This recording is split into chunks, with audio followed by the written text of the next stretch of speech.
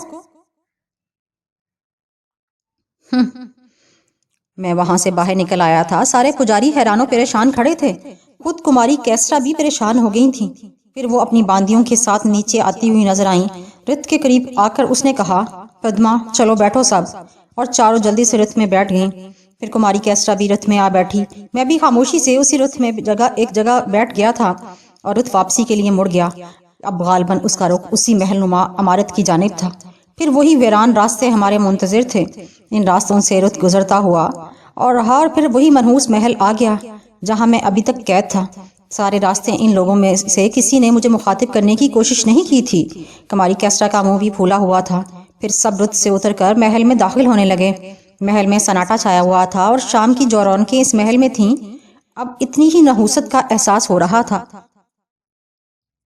میں اپنے کمرے میں واپس آ گیا۔ پھر میں نے وہ لباس تبدیل کر لیا تھا اور اپنے بستر پر لیٹ گیا۔ یہ لوگ کیا چاہتے ہیں مجھ سے؟ کیا ہو رہا ہے یہ سب؟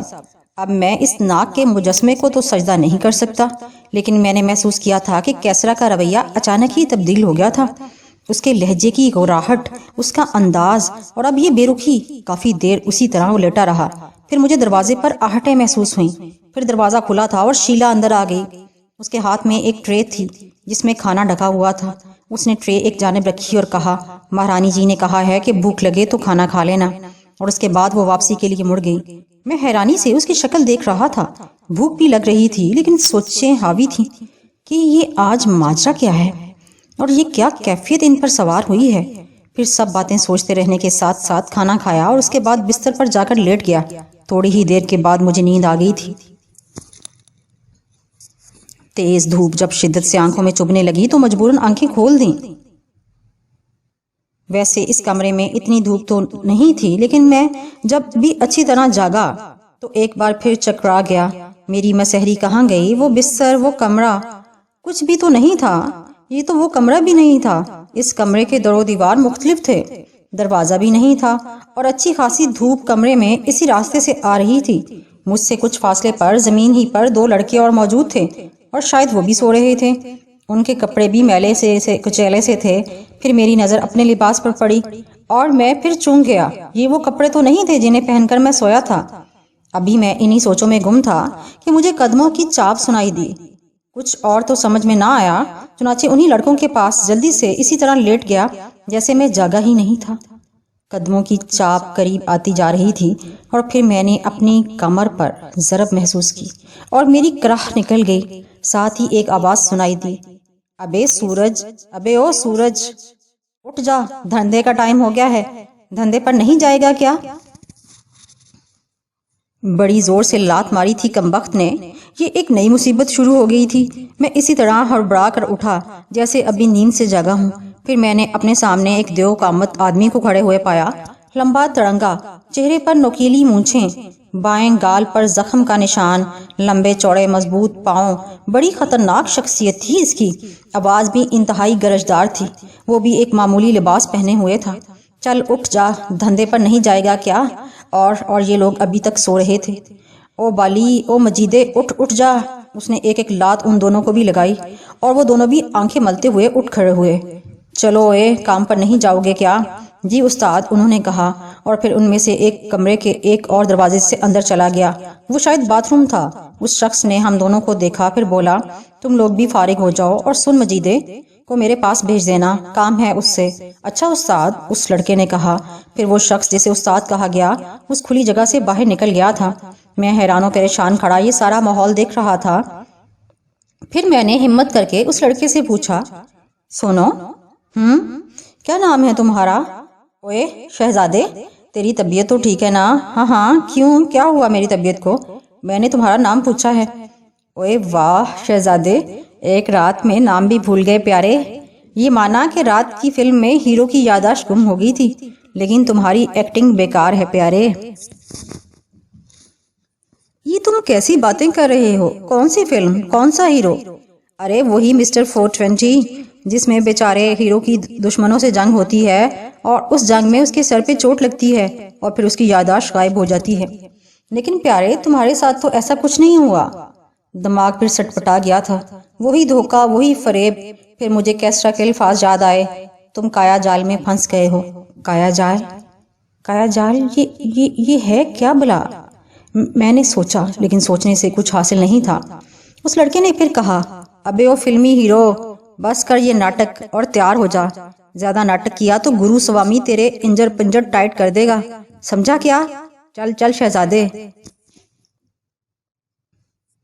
بھائی تم ہو کون؟ ابے پھر وہی مرغے کی ایک ٹانگ، بیٹا میں بالی ہوں، تو سورج ہے۔ اور کیا اب اڈے کا نام بھی بتاؤں کیا؟ ہاں اور کیا؟ مان گئے استاد، آج دم ہے، آج تو جم کر نقل کر رہا ہے، پر بیٹا تجھے چانس وانس نہیں ملنے والا۔ چل جلدی کرنا، دھندے کا ٹائم نکلا جا رہا ہے۔ تم نے جگہ کا نام نہیں بتایا۔ بیٹا گرو سوامی کو پتہ چل گیا نا، تیرا ناٹک تو یہیں تیرا کجومر بنا دے گا۔ گرو سوامی؟ یہ کون ہے؟ اچھا بیٹا، اس کی لاتیں کھا کھا کر تو جاگا ہے ابھی، پھر پوچھتا ہے گرو سوامی کون ہے؟ دیکھ سدھر جا، دیکھ سدھر جا، ورنہ استاد مار مار کر تیرا حلیہ بگاڑ دے گا۔ جواب میں خاموش ہو گیا تھا۔ اس لڑکے سے یا ان لوگوں سے بحث بیکار تھی، بس پھر وہی عمل کیا جائے، یعنی وقت گزارا جائے اور کسی ایسے موقع کا انتظار جب میں ان لوگوں کے چنگل سے بچ نکلوں۔ ویسے کماری کیسٹرا نے جلد ہی مجھ سے جان چھڑا لی تھی۔ میں تو خود وہاں سے بھاگنا چاہتا تھا، لیکن اس طرح یہ ماحول، پتہ نہیں کس طرح میں یہاں پہنچا۔ کیسٹرا اور وہ جگہ کہاں چلی گئی، کوئی ایک بات جو سمجھ میں آ رہی ہو، لیکن اب کیا کیا جا سکتا تھا۔ بہرحال وہ دوسرا لڑکا باہر آ گیا تھا۔ بالی نے اسے استاد کے پاس پہنچنے کے لیے کہا اور خود باتھ روم میں گھس گیا۔ اس لڑکے نے میرے قریب آ کر کہا، یار سورج، کل کی فلم تھی بڑی مزیدار، اور وہ ڈانس، آہا۔ سورج؟ کون سورج؟ میرا نام تو شاہو ہے۔ اچانک ہی مجھے خیال آیا تھا کہ یہ لوگ مجھے سورج کہہ کر پکار رہے ہیں۔ بیٹا نہ بنا ہمیں، نہ بنا، تیری رگ رگ سے واقف ہیں، قسم اللہ کی بال کی کھال نکال کر رکھ دیتے ہو۔ تو کس کھیت کی مولی ہے ابے، نقل اتار رہا ہے ہیرو کی؟ کون سا ہیرو، کون سی فلم، اور یہ کیا باتیں کر رہے ہو تم لوگ؟ ابے میاں ننے، چلو شاباش، تیار ہو جاؤ، دھندے پر جانا ہے۔ استاد نے دیکھ لیا نا تو 2 منٹ میں ایکٹنگ کا طریقہ بھوت اتار دے گا۔ اچھا یہ استاد کون ہے؟ ابے گرو سوامی، اور کون؟ بیٹا آج شامت آئی ہے، بڑی نقلیں اتار رہا ہے ہیرو کی۔ دیکھو بھائی، نہ تو میں نے کوئی فلم دیکھی ہے اور نہ ہی میں کسی ہیرو کی نقل اتار رہا ہوں۔ میرا نام شاہو ہے اور میں ایک فقیر ہوں۔ ابے سالے، رات ہی رات میں دھندا بھی بدل لیا۔ بیٹا آج تیری خیر نہیں، اب دیکھ جیب کترے سے فقیر بن گیا رات بھر میں۔ بیٹا فلمیں کم دیکھا کر یا یہ اداکاری نہ کیا کر۔ ابے تو ہماری بھی فلم بازی بند کرائے گا؟ اتنی مشکل سے تو استاد کہیں جانے دیتا ہے اور تو ہے کہ… چل بیٹا بہت ہو گیا، اب تیار ہو جا، شاباش۔ بات سمجھ میں آتی جا رہی تھی۔ یہ جیب کتروں کا کوئی گروہ تھا اور گرو سوامی اس گروہ کا استاد تھا۔ پتہ نہیں کتنے لوگ تھے یہ۔ یہی تمام باتیں سوچتا رہا اور اس دوران مجیدے نے کھڑکی کی منڈیر پر سے شیشہ اور کنگا اٹھا کر بال بنانے شروع کر دیے۔ ساتھ ہی ساتھ وہ ایک بیہودہ قسم کا گانا گنگنا رہا تھا۔ پھر دوسرا لڑکا باہر آ گیا اور اس نے مجھ سے کہا، چل ہیرو تو بھی منہ ہاتھ دھو کر آ جا اور سن، بہت ہو گیا کیا؟ سمجھا نا؟ جی سمجھ گیا، میں نے گمسم سے انداز میں کہا اور وہ دونوں میری شکل دیکھنے لگے۔ میں باتھ روم کے اندر گھس گیا تھا۔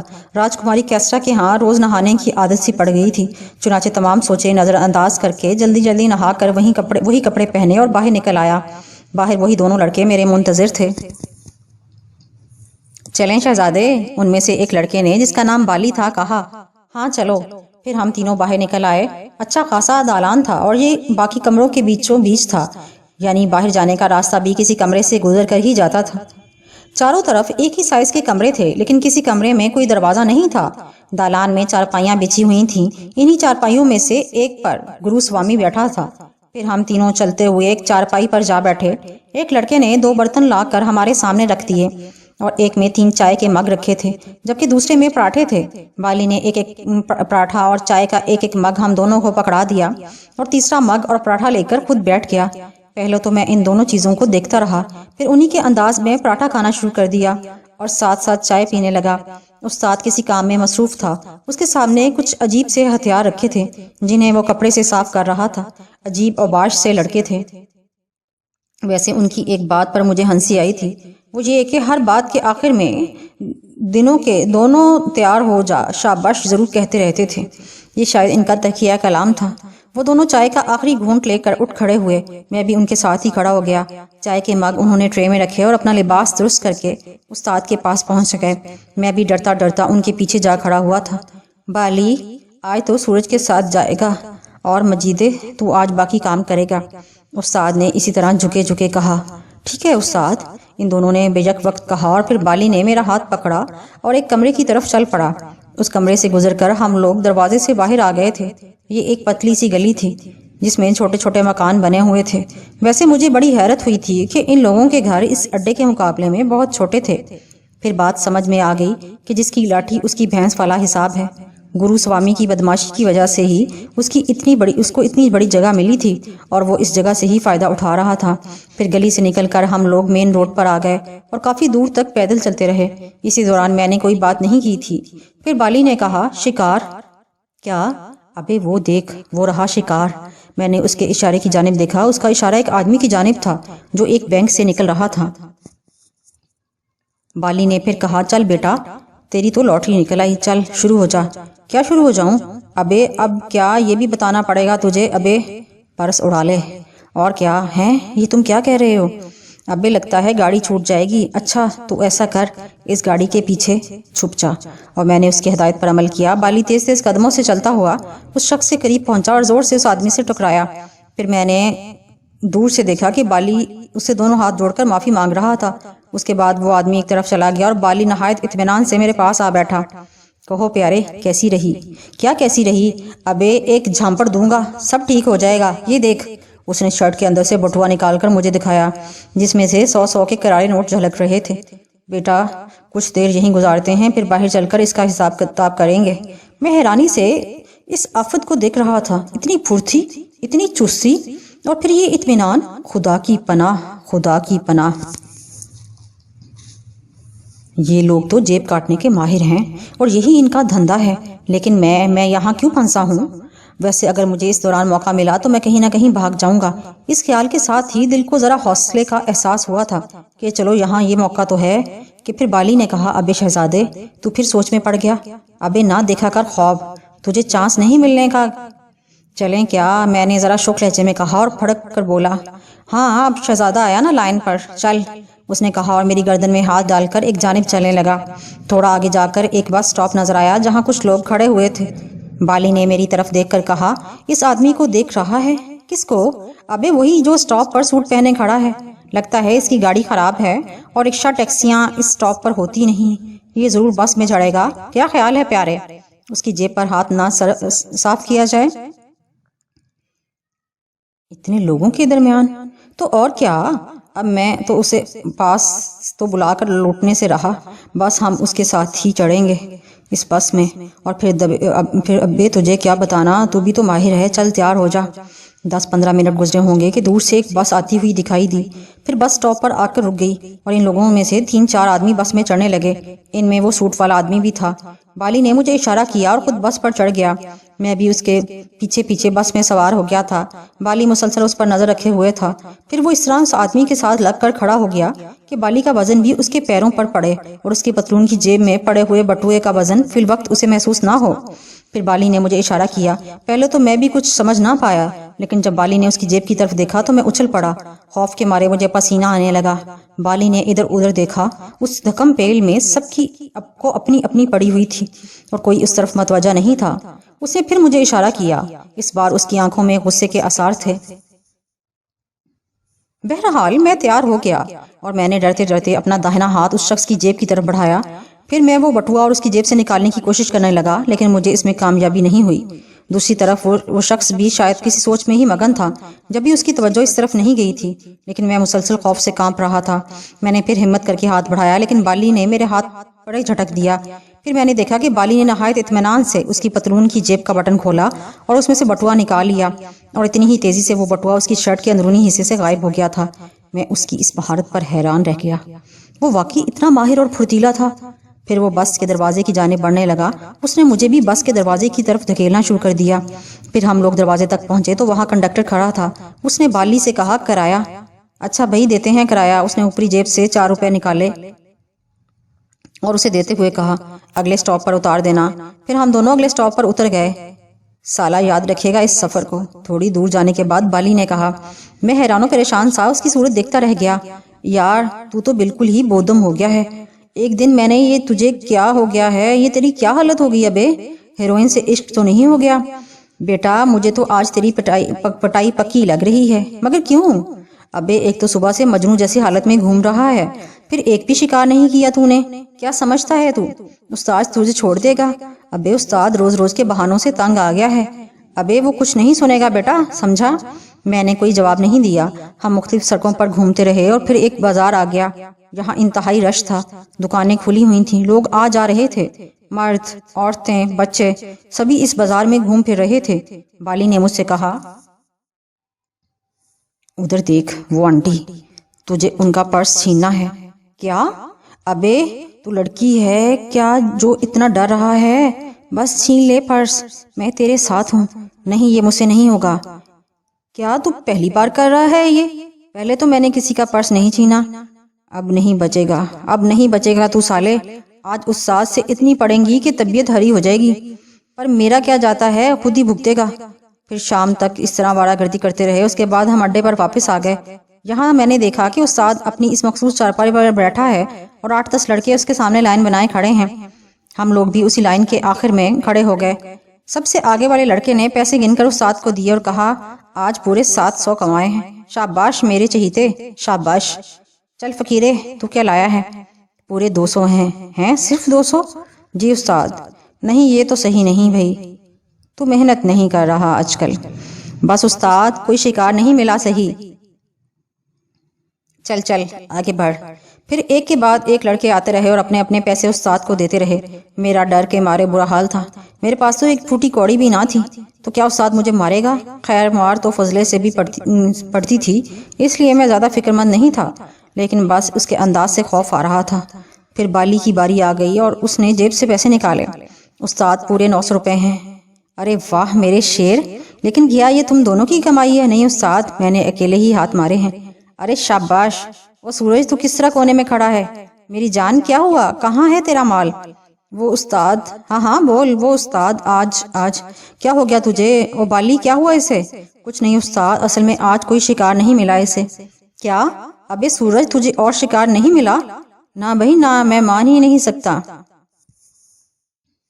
استاد یہ سچ کہہ رہا ہے، میں نے ڈرتے ڈرتے کہا۔ کیا؟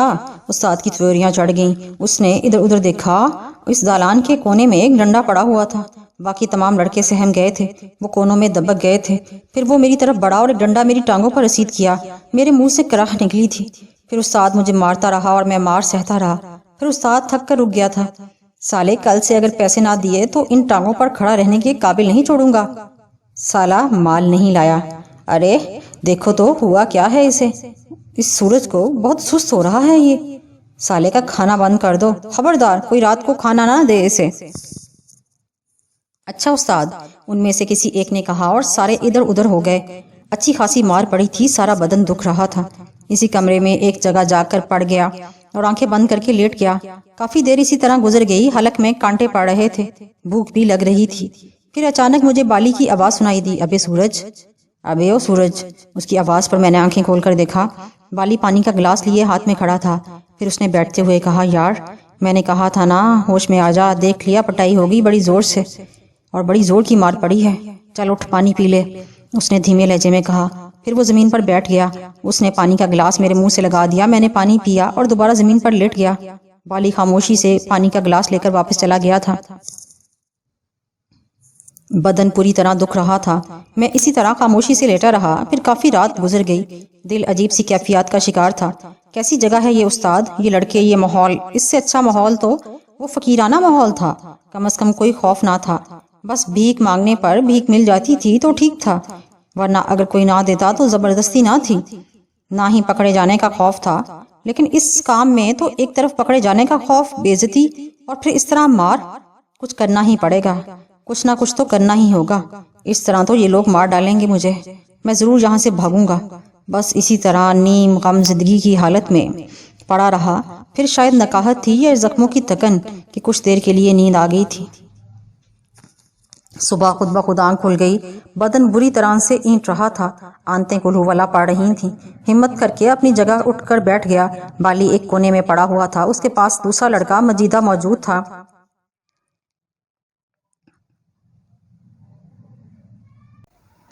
صبح خود بخود آنکھ کھل گئی، آنتیں کھلہولا پڑ رہی تھیں۔ ہمت کر کے اپنی جگہ اٹھ کر بیٹھ گیا۔ بالی ایک کونے میں پڑا نظر آ گیا تھا، اس کے پاس ہی دوسرا لڑکا مجیدہ بھی موجود تھا۔ کچھ دیر کے بعد وہ دونوں بھی اٹھ گئے تھے۔ پھر وہ دونوں باری باری باتھ روم گئے۔ واپس آ کر ان دونوں نے مجھے سہارا دے کر اٹھایا تھا۔ نہیں، اب میں ٹھیک ہوں، میں نے کراہتے ہوئے کہا، اور پھر اپنے پیروں پر چلتا ہوا باتھ روم کے دروازے تک پہنچا۔ انہوں نے مسلسل میرے ہاتھ پکڑے ہوئے تھے۔ براہ کرم میں خود چلا جاؤں گا، اب میں ٹھیک ہوں، انہوں نے مجھے چھوڑ دیا تھا۔ میں باتھ روم میں داخل ہو گیا، منہ ہاتھ دھویا، پھر باہر آ گیا۔ باہر کمرے میں ایک ٹرے رکھی تھی جس میں ایک چائے کا کپ اور ایک پراٹھا نظر آ رہا تھا۔ سورج، یہ تیرا ناشتہ ہے، ہم لوگ باہر ناشتہ کر رہے ہیں، جلدی سے ناشتہ کر کے باہر آ جا، پھر دھندے پر چلتے ہیں۔ ٹھیک ہے، میں نے مری مری آواز میں کہا۔ پھر وہ دونوں چلے گئے۔ میں نے ناشتہ کیا اور باہر آ گیا۔ استاد باہر موجود نہیں تھا، البتہ بالی اور دو لڑکے وہاں تھے۔ چل بیٹا جلدی نکل، استاد دوسرے کمرے میں ہے، تجھے دیکھے گا تو پھر تب جائے گا، بالی نے کہا اور میرا ہاتھ پکڑ کر باہر نکل آیا۔ پھر ہم دونوں ایک طرف چلنے لگے۔ کچھ جان میں جان آئی تھی اور چلنے پھرنے میں کوئی مشکل نہیں ہو رہی تھی۔ پھر ہم بے مقصد ادھر ادھر گھومتے رہے۔ بالی نے کہا، شہزادے طبیعت کیسی ہے؟ ٹھیک ہوں، اب بھوت اتر گیا تیری ایکٹنگ کا۔ جواب میں خاموش رہا۔ دوپہر تک اس طرح آوارہ گردی کرتا رہا، کوئی شکار نہ ملا ابھی تک۔ پھر بالی نے کہا، شہزادے چل تجھے کھانا کھلاؤں، کل پورے 500 بچائے تھے میں نے۔ کہاں سے؟ ابے وہی جو پاکٹ ماری تھی ان سالوں کی۔ اور کیا، سارے پیسے دے دیتا استاد کو۔ تم یہ بھی کرتے ہو؟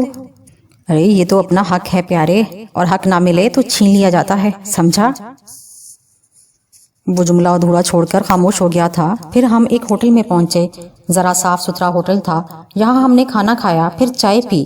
اب میں اپنی حالت کافی بہتر محسوس کر رہا تھا۔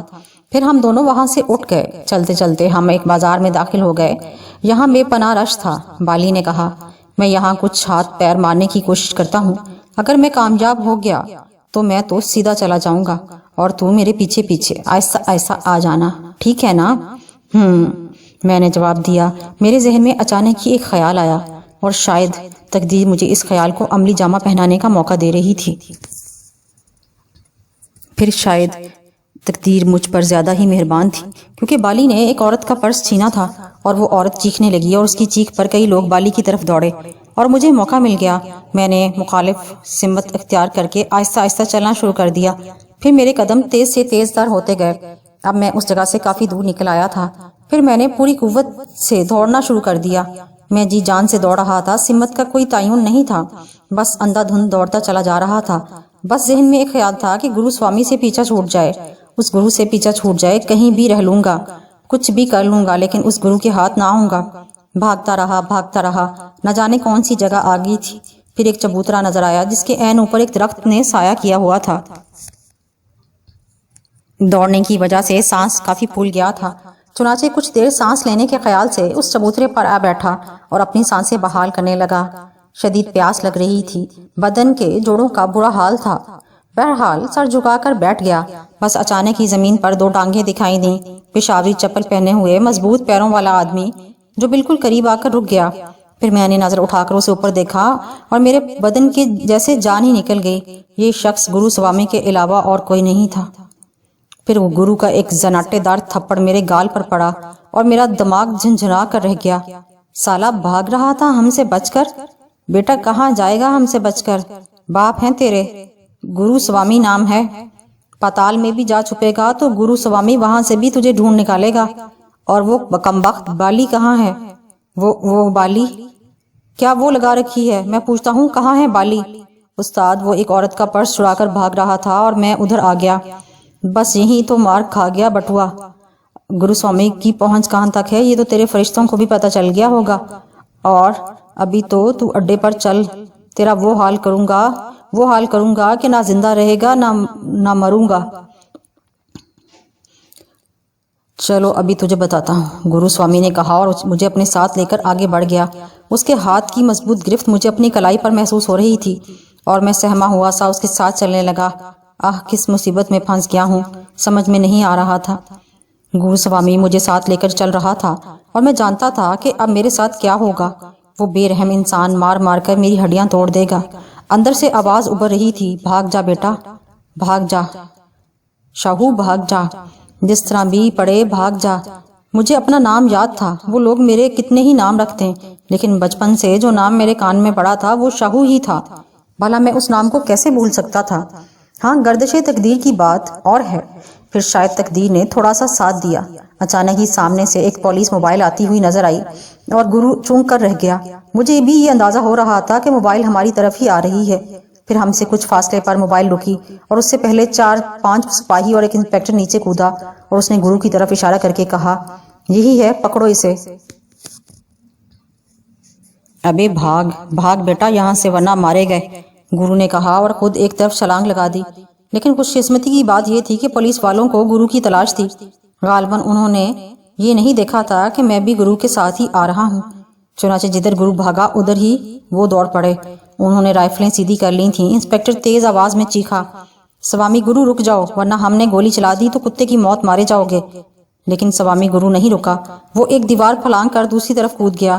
پھر کچھ اور پولیس والوں کو بھی میرا خیال آیا اور انہوں نے کہا، یہ بھی تو اس کے ساتھ ہی تھا، اسے دیکھو، یہ بتائے گا کہ گرو کہاں گیا ہے۔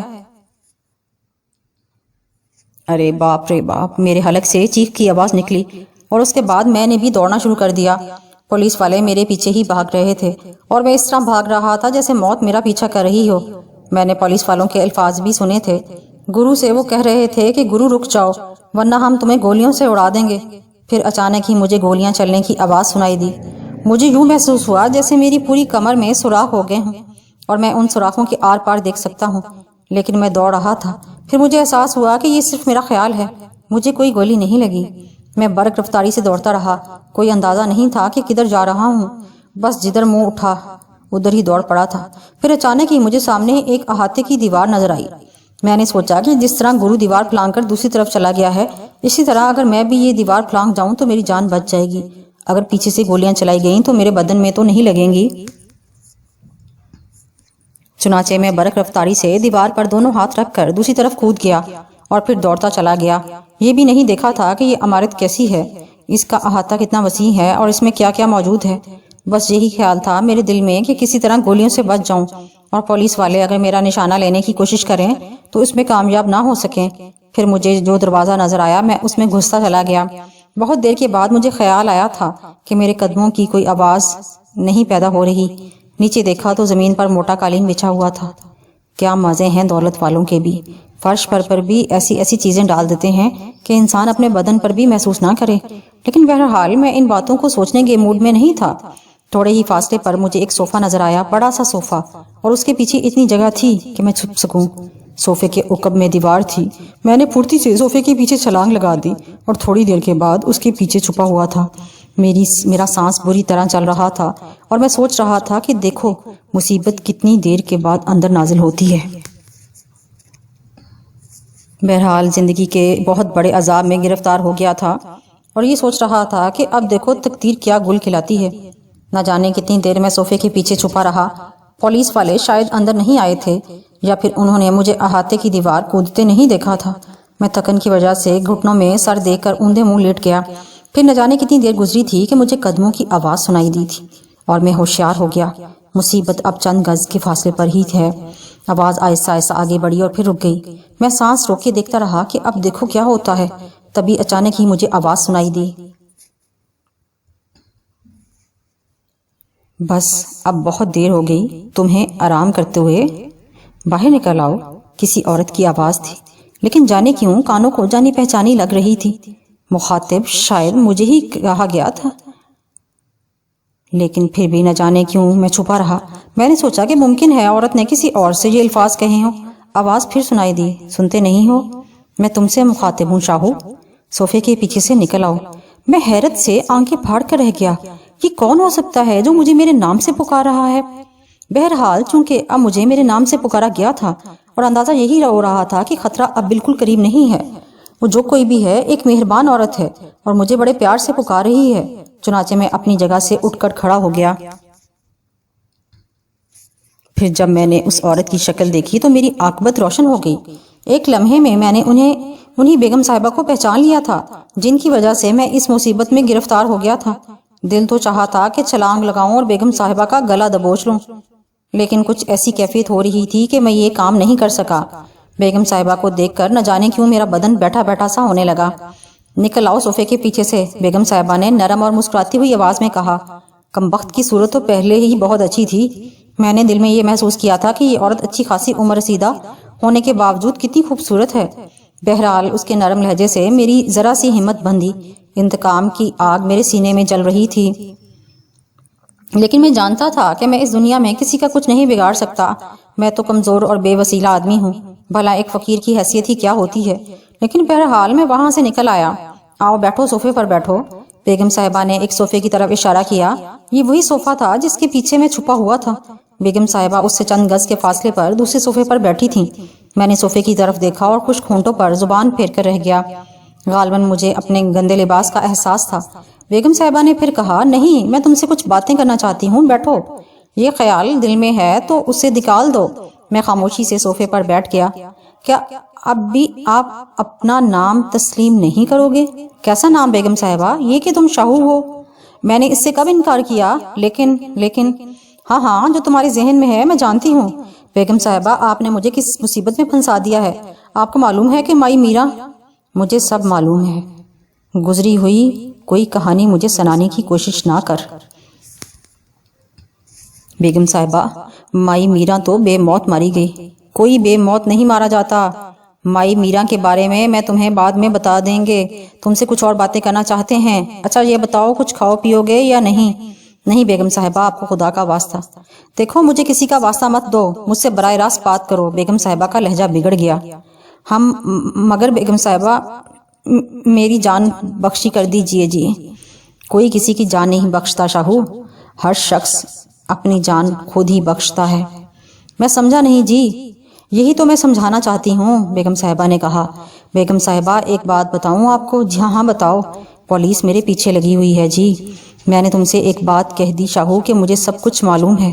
آپ کو یہ بھی معلوم ہے کہ میں پچھلے دنوں کہاں زندگی گزارتا رہا؟ تم مجھ سے پوچھو گے تو میں تمہیں ایک ایک لمحے کی بات بتا دوں گی۔ ارے کمال ہے بیگم صاحبہ، آپ کو یہ ساری باتیں کیسے معلوم ہوئیں؟ بس میری معلومات کے کچھ ذریعے ہیں، بیگم صاحبہ نے مسکراتے ہوئے کہا۔ مگر بیگم صاحب جی، آپ کو تو پتہ ہے کہ میں بے قصور ہوں، میں تو پھر اپنے ڈیرے پر واپس جانا چاہتا ہوں۔ شاہو، تم جیسے 50 لاکھ انسان نہ جانے کہاں کہاں سڑکوں پر مارے مارے پھرتے ہیں، بس کبھی کبھی کوئی نیک آدمی پسند آ جاتا ہے مجھے، جس سے میں اپنا کام لینا چاہتی ہوں، لیکن کئی بدقسمت ایسے ہیں جو میری بات نہ مان کر بالآخر اپنی زندگی کھو بیٹھتے ہیں۔ کون سی بات بیگم صاحب جی؟ جو میں تمہیں بتانے جا رہی ہوں۔ تو بتائیے بیگم صاحب، میں تو بس اب یوں سمجھ لیں کہ مر جانے کی حد تک پریشان ہو گیا ہوں۔ اس میں تمہاری غلطیاں ہیں۔ میری کیا غلطی ہے؟ سنو شاہو، زندگی کے دو رخ ہوتے ہیں، سیاہ سفید، روشن تاریک۔ انسان ان میں سے ہر ایک رخ کا انتخاب خود ہی کرتا ہے۔ لو جی، سورج بھی نکلتا ہے اور چاند بھی۔ انسان اپنی مرضی سے سورج اور چاند کیسے نکال سکتے ہیں؟ سورج اور چاند وہ نہیں نکال سکتا، لیکن اپنی زندگی روشن اور تاریک ضرور کر سکتا ہے۔ خود انسان جی؟ ہاں۔ وہ کیسے بیگم صاحب؟ میں نے سوال کیا۔ دیکھو شاہو، میں نے تمہیں زندگی کے دو رخ دکھائے ہیں۔ تم ایک فقیر تھے اور سڑکوں پر بھیک مانگتے تھے۔ یہ بتاؤ تمہارا کوئی مستقبل تھا؟ نہیں جی۔ تم بھیک مانگنے کے لیے ہاتھ پھیلاتے تھے، مائی میرا کے اپاہج ہونے کا سہارا لیتے تھے۔ ہاں جی، سارے فقیر ایسا ہی کرتے ہیں۔ تو مجھے یہ بتاؤ کہ جو ہاتھ نیچے پھیلا ہوا تھا وہ عزت والا ہوتا ہے یا اوپر والا؟ سوال ٹیڑھا ہے جی بیگم صاحب، جواب دو۔ ایک بات کہوں آپ سے، نیچے والا ہاتھ بھی فنکار کا ہوتا ہے بیگم صاحبہ۔ فنکار تو ہر حالت میں اپنا فن دکھاتا ہے، بھیک مانگنا بھی ایک فن ہے۔ چلو ٹھیک ہے، مانتی ہوں تم لوگوں کے دلوں کو متاثر کر کے بھیک مانگتے ہو، لیکن بھیک دینے والے کے بارے میں کیا کہتے ہو؟ وہ بیوقوف ہوتا ہے جی، میں نے کہا اور خود ہی ہنس پڑا۔ بیگم صاحبہ بھی ہنسی تھی میرے ساتھ۔ کہتے تو تم لوگ بالکل ٹھیک ہو، لیکن نہ جانے کیسے کیسے دولت کماتے ہو، پھر وہم کا سہارا لے کر یہ دولت تم جیسے لوگوں میں تقسیم کرتے ہو۔ خیر، وہ تمہیں اتنا ہی دیتے ہیں جتنا دے سکتے ہیں۔ اب یہ تمہارے ذہن کی پہنچ ہے کہ تم کتنے میں خوش ہو جاتے ہو۔ بیگم صاحب جی، ہمارا کام تو بہت آسان ہے جی، جیبیں کاٹنے سے تو کہیں ہی اچھا ہے۔ تم لوگ بھی جیب ہی کاٹتے ہو، طرح طرح کے دھوکے دے کر۔ خیر، تو میں تم سے یہ کہہ رہی تھی کہ کیا تم مائی میرا کی گاڑی دھکیل کر 2-2 4-4 پیسے مانگ کر خوش رہتے تھے؟ تو پھر اور کیا کرتے جی، ہمارا تو پیشہ ہی یہ تھا۔ نہیں، تم اپنے بارے میں کچھ نہیں جانتے شاہو، تم اپنے بارے میں کچھ بھی نہیں جانتے۔ میں نے تمہارا انتخاب بیکار تو نہیں کیا۔ کیا مطلب جی؟ مطلب یہ ہے شاہو کہ تم نے زندگی کا پہلا رخ دیکھا، یعنی تم فقیر تھے۔ اس کے بعد تم ایک شاہی محل میں آ گئے اور تمہیں امر سنگھ کے نام سے پکارا گیا۔ باندیاں کنیزیں تمہارے ارد گرد گھومتی تھیں، تمہاری ہر خدمت کرتی تھیں، مگر تم تھے کہ تمہاری عقل ہی ٹھکانے نہیں آ رہی تھی۔ آپ کو یہ بھی معلوم ہے جی؟ میں نے کہا نا، بار بار مجھ سے یہ سوال مت کرو۔ مگر بیگم صاحبہ جی، میں امر سنگھ تو نہیں تھا۔ اس دنیا میں بہت سے لوگ روپ بدل کر رہتے ہیں، کوئی کچھ بھی نہیں ہوتا، لیکن کچھ بن جاتا ہے۔ دولت کے حصول کے لیے جسے بھی موقع ملے وہ حاصل کر لیتا ہے اور کبھی اس سے نہیں چوکتا۔ اس کا مطلب ہے ہم امر سنگھ بنے رہتے؟ ہاں، تم امر سنگھ بنے نہیں رہ سکتے تھے۔ وہ تو ایک نمونہ تھا جو تمہیں دکھایا گیا تھا۔ کیسی لگی تمہیں وہ زندگی؟ بیگم صاحب جی، زندگی تو بڑے مزے کی تھی، بس اسی خوف سے مرے جا رہے تھے کہ جب اصل امر سنگھ آ جائے گا تو ہمارے تو وہ جوتے پڑیں گے کہ کھوپڑی پر ایک بال بھی نہیں رہے گا۔ مار پیٹ سے ہم ذرا ڈرتے ہیں بیگم صاحب جی۔ امر سنگھ کبھی نہیں آتا۔ کیوں جی؟ اس لیے کہ امر سنگھ کوئی ہے ہی نہیں۔ مگر بیگم صاحب جی، وہ لوگ ہمیں امر سنگھ کیوں کہہ کر بلا رہی تھیں؟ وہ سب میرا کھیل تھا۔ آپ کا کھیل؟ ہاں۔ آپ کا کھیل کیسے جی؟ میں تمہیں بتا رہی ہوں شاہو، جو کچھ میں کہہ رہی ہوں اس پر غور کرتے رہو۔ غور کر رہا ہوں جی۔ میں نے تمہیں وہ روپ دکھایا جو زندگی کا ایک روشن روپ تھا۔ آپ نے دکھایا تھا، ہمیں کم از کم بتا تو دیا ہوتا۔ نہیں، بتانے کی ضرورت نہیں، ابھی تو تم سے بہت سے کام لینے ہیں مجھے۔ یہ تو امتحان تھا تمہارا۔ عجیب امتحان تھا جی۔ وہ لوگ ہمیں سانپ کو سجدہ کرنے کے لیے کہہ رہے تھے۔ تم نے جو زندگی پائی تھی شاہو، اس زندگی میں اگر تم یہ تھوڑا سا کام کر لیتے تو کیا ہو جاتا؟ بس جی دیکھو، یہ کام تو ہمارے لیے مشکل ہے بیگم صاحب جی۔ ہم ویسے تو نماز نہیں پڑھتے، مگر کبھی کبھی فضلہ کے ساتھ عید کی نماز پڑھنے چلے جاتے تھے۔ مولوی صاحب بڑی اچھی اچھی باتیں بتاتے تھے۔ وہ کہتے تھے کہ انسان کو نماز پڑھنی چاہیے۔ بیگم صاحب جی، ہمارا دھندا تو کچھ ایسا ہے کہ گندے مندے رہنا پڑتا ہے۔ اب آپ خود بتائیں، نماز تو وہ لوگ پڑھ سکتے ہیں جن کے پاس اچھے صاف ستھرے کپڑے ہوں، اور پھر بیگم صاحب جی فضلے کے لیے کام پر نکلنا پڑتا تھا۔ نماز پڑھنے جاتے تو فضلہ ہماری پٹائی کرتا۔ کہتے رہو کہتے رہو، مگر ہم یہ کہہ رہے تھے بیگم صاحب جی کہ ہم تو مسلمان ہیں، اللہ کے سامنے تو ہم سجدہ کر سکتے ہیں۔ وہ تو شام کے سامنے ہم سے سجدہ کرا رہے تھے۔ اگر تم شام کو سجدہ کر لیتے تو تمہیں پتا ہے تمہیں کیا مل جاتا؟ کیا مل جاتا جی؟ وہ ملتا شاہو جس کا تم تصور بھی نہیں کر سکتے تھے۔ وہ تو ٹھیک ہے بیگم صاحب جی، مگر ہمارا ایمان تو چلا جاتا۔ کیسی باتیں کرتے ہو شاہو، اس دنیا میں لوگ پیسے کے لیے اپنا ایمان بیچ دیتے ہیں۔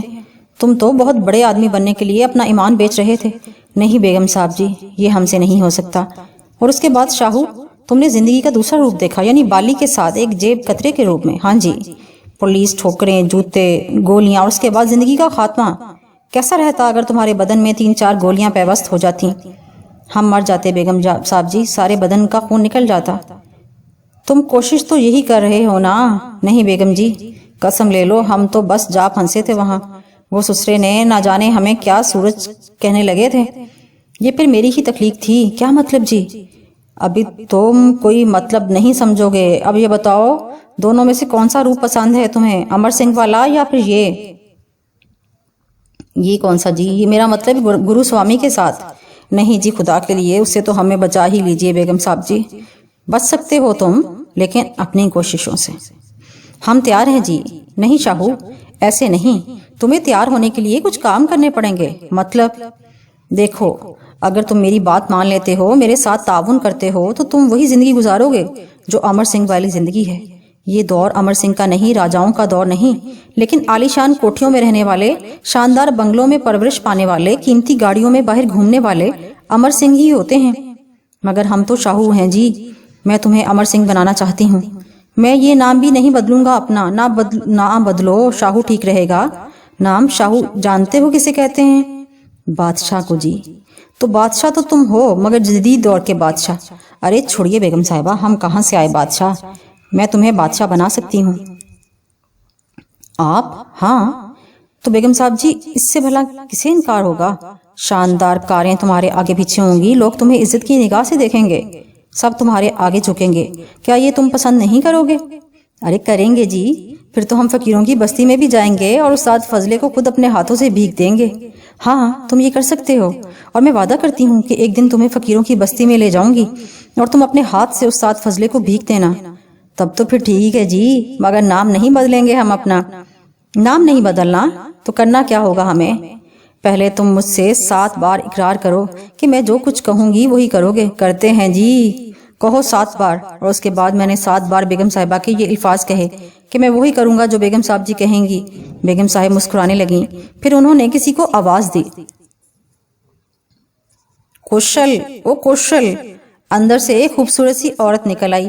دیکھو، یہ شاہو ہے، اسے صاف ستھرے کپڑے دو، اچھا کھانا دو اور آرام سے ایک کمرے میں رکھو۔ 3 دن کے بعد میں اس سے ملاقات کروں گی۔ جی روپ متی جی، کوشل نے کہا، اور پہلی بار مجھے بیگم صاحبہ کا نام معلوم ہوا۔ اس کا نام روپ متی تھا۔ بہرحال باہر پولیس موجود تھی، دوسری طرف گرو سوامی میری جان کا دشمن بنا ہوا تھا۔ اس سے بہتر یہی تھا کہ بیگم صاحبہ کے ساتھ وقت گزارا جائے۔ چنانچہ میں کوشل کے ساتھ چل پڑا۔ اتنے موڑ، اتنے الٹ پلٹ پھیر، وارے اوپر والے تیرے کھیل نرالے۔ دیکھو نا، نہ جانے ایسے کتنے کھیل میرے منتظر ہیں۔ یہ سب باتیں سوچتا رہا۔ بہرحال دیکھیں آگے کیا ہوتا ہے۔ انسان اپنے لیے ہمیشہ آسائشیں تلاش کرتا ہے۔